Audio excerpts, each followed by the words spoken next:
All right, Igor, you take the mummy's head and twist right. I'll take the mummy's feet and twist left, and we'll produce some mummy juice. All right, now let's twist again, like we did last summer. Let's twist again, like we did last year. Oh, dear. Do you remember when we first squeezed the mummy? Let's twist again. Mummy time is here.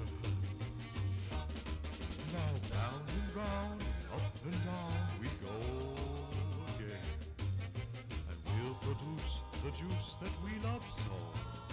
And then let's twist again, like we did last summer. Let's twist again, like we did last year.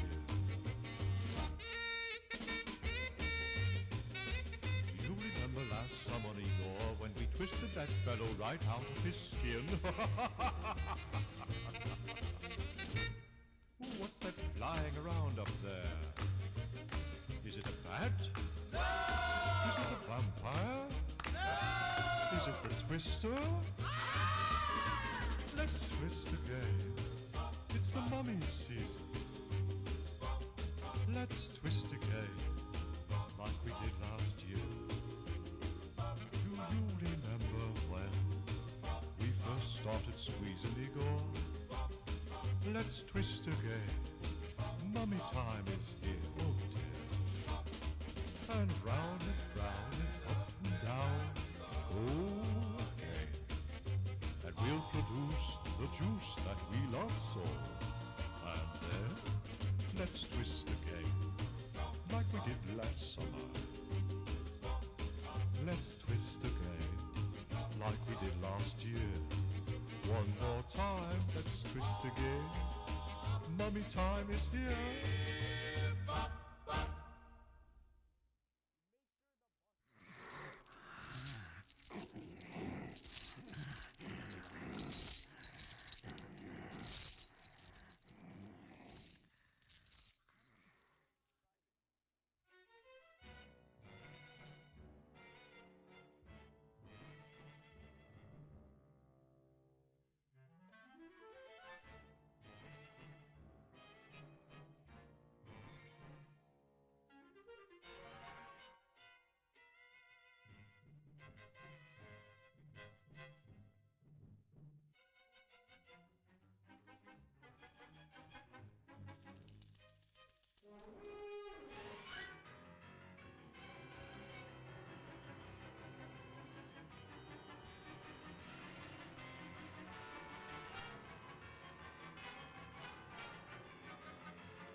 On today's episode of Flyer News, we have two brand new stories.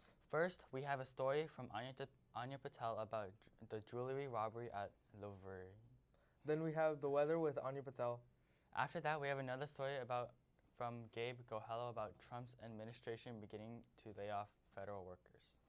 Finally, we have Bow of the Week with Evan Oral and Cyrus Zografos. All that and more coming out on the latest edition of Flyer News.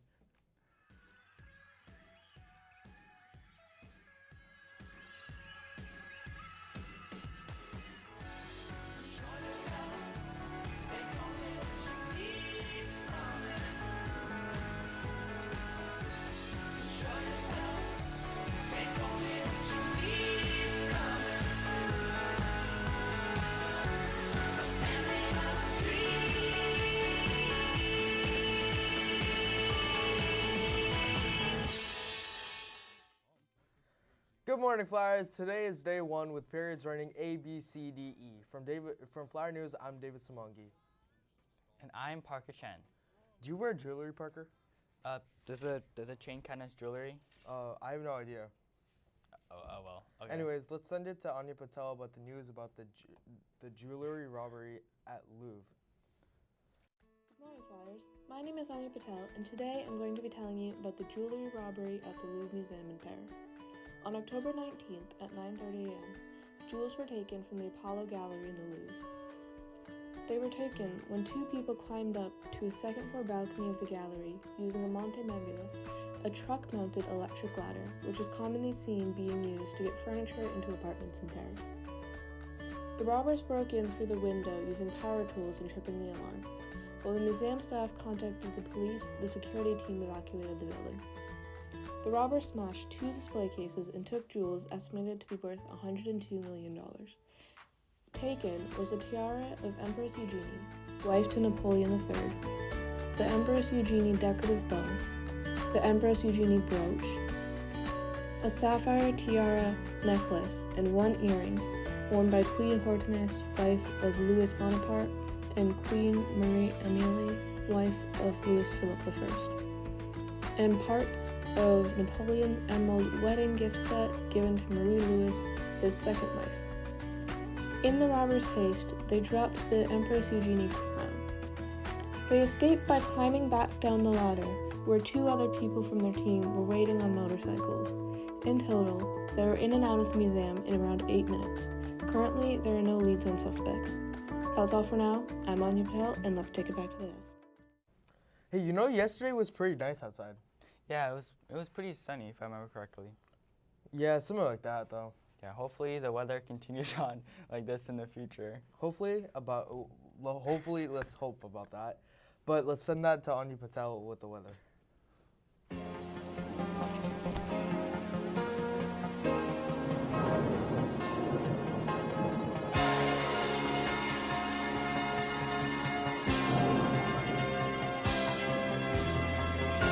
Hi, we're your weather girl.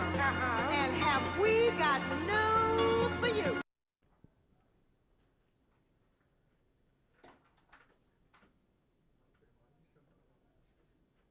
Good morning, Flyers, and welcome back to the weather. These next few days should be pretty decent. Today, Wednesday, has a high of 64 and a low of 48 with a 100% chance of rain. Thursday should be clear and has a high of 57 with a low of 44. Friday is similar with clear skies with a high of 57 and a low of 41. That's all for now. I'm Anya Patel, and let's send it back to the desk. Yo, I heard a new episode is coming out. Wait, really? For what? Boat of the week. Whoa, let's take it to a new episode of Boat of the Week with Evan and Cyrus. Hi, I'm Evan. And I'm Cyrus. Welcome to Boat of the Week. On today's episode, we're going to be doing a historical deep dive on the Japanese battleship IJN Yamato. So without further ado, let's send it over. Today, we're going to be talking about the most famous battleship in Japanese history, the IJN Yamato. The IJN Yamato had one of the largest armaments of any Japanese boat.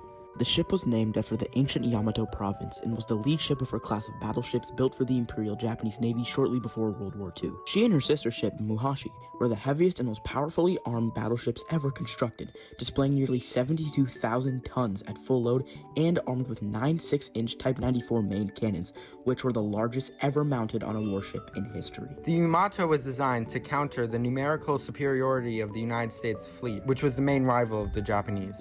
She was laid down in 1937 and formally commissioned a week after the attack on Pearl Harbor in December of 1941. Throughout 1942, she served as the flagship of the combined fleet, and in June 1942, Admiral Isoroku Yamamoto directed the fleet from her bridge during the Battle of Midway, a disastrous defeat for Japan. Musashi took over as the combined fleet flagship in early 1943, and Yamato spent the rest of the year moving between major Japanese bases of Truk and Kure in response to American threats. In December 1943, the Yamato was torpedoed by an American submarine, which necessitated repairs at Kure, where she was refitted with additional anti-aircraft cannons and radar in early 1944.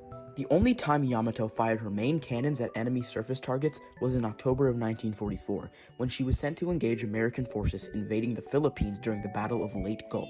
During 1944, the balance of naval power in the Pacific decisively turned against Japan, and by early 1945, its fleet was much depleted and badly hobbled by critical fuel shortages in the home islands.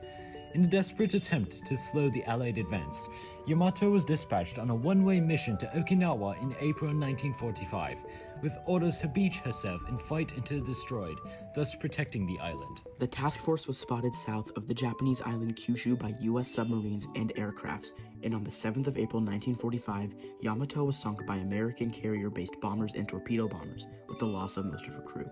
Well, that's gonna do it for today's episode of Boat of the Week. It was only a little bit of information regarding the battle where the ship sunk, but there's a lot more to say about the ship, so if you're interested, go research it. Please. Let's send it back to the desk. Yes. An overnight water infrastructure work taking place from 8 p.m. to 5 a.m. During this time, construction will replace a broken valve discovered during the recent work on 2nd Street and install additional valve on minimum needed for the future. Water shutdown in the area. There will be a water shutdown in the area. Water service will temporarily shut off beginning at 10 p.m., which will allow for businesses to complete their evening operations. A Framingham arrest occurred recently on drug charges. This suspect has been charged with possession of drugs and driving a car with a suspended license. Apparently, he was spotted with an Ford F-150 with a broken taillight and was shortly stopped for this reason. It was at this moment that the officer knew that the driver was not only driving with a suspended license, but he also had an active warrant out for his arrest. During a later search, officers found many drugs in the vehicle. Well, drugs, that's insane. Yeah, bro, it really is. And if any of y'all live near the water repairs, look out. Yes, please do. I don't want anyone washing their hands with no water. Bro. Anyways, let's send it over to Gabe with a video about federal firings. A federal court in California has shown that the Office of Management and Budget has approved reduction in force across several major agencies. The largest cuts are expected at the Treasury Department, with about 1,400 positions eliminated, and at Health and Human Services, where more than 1,000 jobs are being terminated.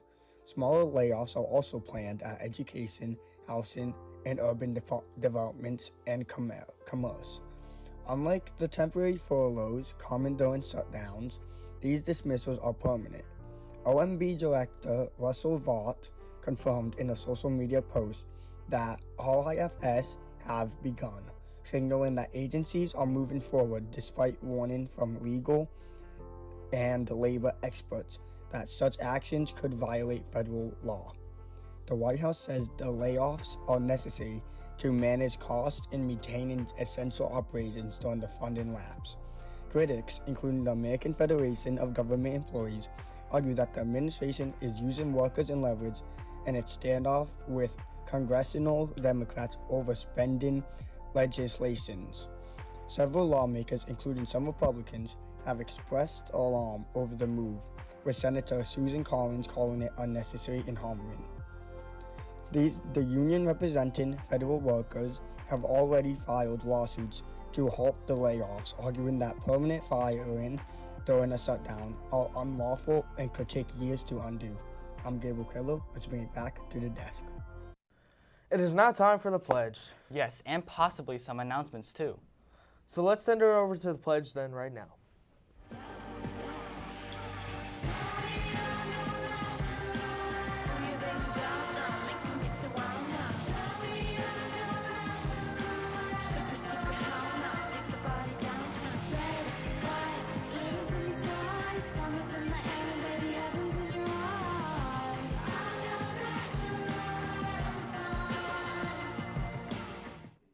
I pledge allegiance to the flag of the United States of America and to the republic for which it stands, one nation, under God, indivisible, with liberty and justice for all.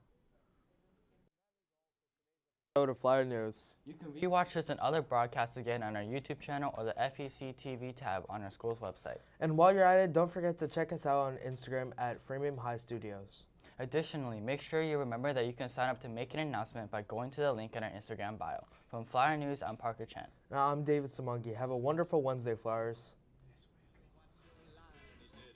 Purple people and it sure is fine, but that's not the reason that I came to land.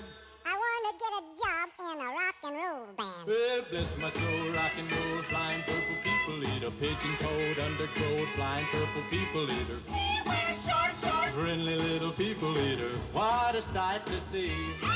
And then he swung from the tree and he lit on the ground and he started to rock, really rocking around. It was a crazy ditty with a swinging tune. Sing a bop bop a boop a lap a loom bam boom. Well, bless my soul, rock and roll, flying purple